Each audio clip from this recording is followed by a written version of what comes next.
something's happening inside the Chargers camp, and it's raising serious questions. A top player missing. No show at OTAs. No statement, no explanation. This isn't just about a missed practice. This could be a warning sign, a contract issue, a silent protest, or something deeper inside the Chargers organization.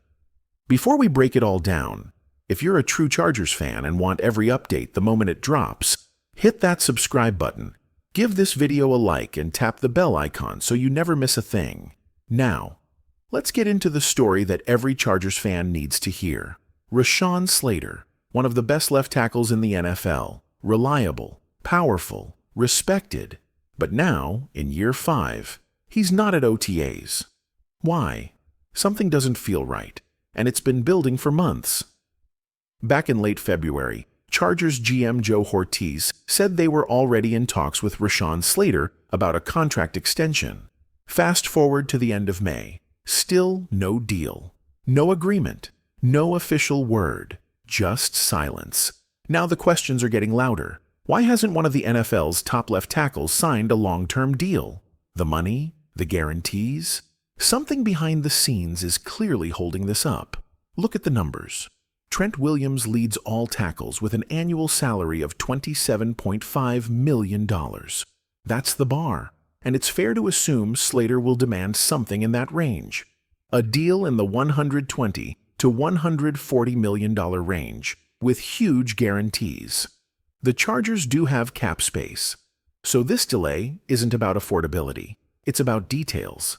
And those small details, structure, incentives, timing, can stretch out negotiations longer than anyone wants. But here's the real concern. What if this drags on? What if frustration builds? Could the Chargers even consider trading him, letting him walk? It sounds unthinkable. But in today's NFL, nothing is off the table. Rashawn Slater isn't just a player. He's a cornerstone, a leader. And right now, he's not at OTAs. That silence, it's getting louder.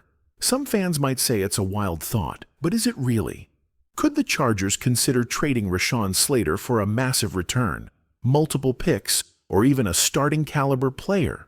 It sounds bold, but when you're talking about a contract worth over $130 million, bold conversations start happening behind closed doors. Yes, Jim Harbaugh has called the offensive line the tip of the spear. Slater fits that image perfectly. But money changes everything. Joe Alt, drafted as a left tackle, has been lining up at right tackle so far in OTAs, and doing it well. Still, if Slater were to be moved, that would create a domino effect. Plug one hole, open another. Right now, the coaching staff is experimenting, but they haven't touched Alt's position on the left. At day 1 of OTAs, the offensive line looked like this. Right tackle, Joe Alt. Right guard, Mai Becton center, Bradley Bozeman. Left guard, Zion Johnson. Left tackle, Jamari Salyer. The second unit followed a similar structure, with rookie Branson Taylor and Carson Barnhart rotating at left guard, Andre James at center, and Tyler McClellan closing the line at right tackle. Remember, these are voluntary OTAs. No player is required to attend.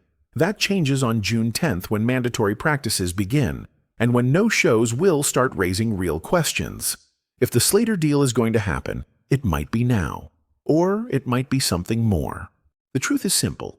The Chargers' offensive line needs Rashawn Slater. He may not be the biggest name in the league, but on the field, he plays like a giant. Tough, reliable, dominant. He's one of the top all-pro left tackles in football, and without him, the O-line just doesn't feel complete. But while questions hang over the offense, the defense wasted no time making a statement. From the very first snap of OTAS, they came out swinging. Veteran linebacker Denzel Perryman made his presence felt immediately, jumping a route, tipping the ball, and snagging an interception on the first play of team drills. That kind of energy, that's leadership, that's hunger. And he wasn't alone. Young cornerbacks Jalen Jones and Trickwise Bridges each grabbed picks of their own during drills, putting early pressure on the offense and sending a clear message. This defense is ready. It's only day one, but you can already see the intensity, the speed, the urgency. If this defense can keep that edge and the offense catches up, the Chargers could be one of the most dangerous teams in the league. Even on the offensive side, there were some early flashes. Ladd McConkey, now in his second year, looked sharp, confident, and creative in his routes. Whether it's the off-season grind or that signature bucket hat, something feels different about him. And different might be exactly what this team needs. The chemistry is starting to spark, and it's happening fast. Justin Herbert and Ladd McConkey connected for one of the best plays of OTAs so far. 3rd and 5. Deep down the left sideline. Herbert let it fly, and McConkey pulled off a brilliant juggling catch, right between defenders Tarheeb Still and Alohi Gilman. It wasn't just athletic, it was trust. That's what's starting to grow between quarterback and receiver. Yes, there are no pads yet, no full contact, but moments like that show who's locked in, and McConkey is clearly locked in. He's been there for every session this offseason, staying consistent and focused. Even during personal milestones, like getting married, he's remained committed. That's what it takes to rise from potential to priority. And right now, it looks like Herbert might be building a real connection with him. Maybe even enough to make McConkey a go-to option this season. The offense was working on third down drills during this session, and several guys stood out. Jalen Johnson converted a 3rd and 8 with a smart sliding catch. Quentin Johnston secured a clutch first down on 3rd and 7. These are the reps that shape the starting lineup, and the coaches are watching every detail. One name to keep an eye on? Tre Harris. He's currently working with the second-team offense, but that's not a setback. It's a challenge. The Chargers want to see what he can do. This team isn't handing out first-team reps. You earn them. And for a young player like Harris, this is the moment to compete. Fight for your spot.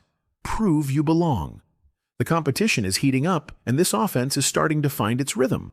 Watch out for Amarian Hampton. He's not just built for impact. He's starting to look like a real weapon. Big, physical, and shockingly agile, Hampton has been catching a lot of attention during OTAs. What's interesting isn't just his size, it's how the Chargers are using him. He's not only running the ball, he's catching deep passes, pushing routes downfield, and showing real versatility as a dual-threat back. Could the Chargers be shaping him into a bigger version of what Austin Eckler used to be? If that happens, look out. Hampton could become one of the most dangerous weapons on this roster. Meanwhile, Justin Herbert looks sharp, comfortable, and energized. You can see it in his throws. You can see it in his smile. And more importantly, you can see it in the way this offense is beginning to gel around him. But let's not forget about the defense, because they're making noise too. From the jump, Jesse Minter's unit has looked locked in, aggressive, disciplined, hungry. Tier Tart batted down a pass from Herbert during team drills. Denzel Perryman, as mentioned earlier, already snagged a pick. The secondary is moving fast, and this defense is building something serious. If this defense keeps making plays, and the offense continues to stack reps with guys like Quentin Johnston, Tre Harris, and Ladd McConkey, the Chargers could have something very real on their hands. Yes, it's only day one of OTAs. Yes, it's voluntary. But these early signs matter. They show leadership, they show hunger, and they show that this team might be coming together sooner than expected. Let's see what day 2 brings. But one thing is already clear. The Chargers aren't just showing up. They're starting to build something dangerous.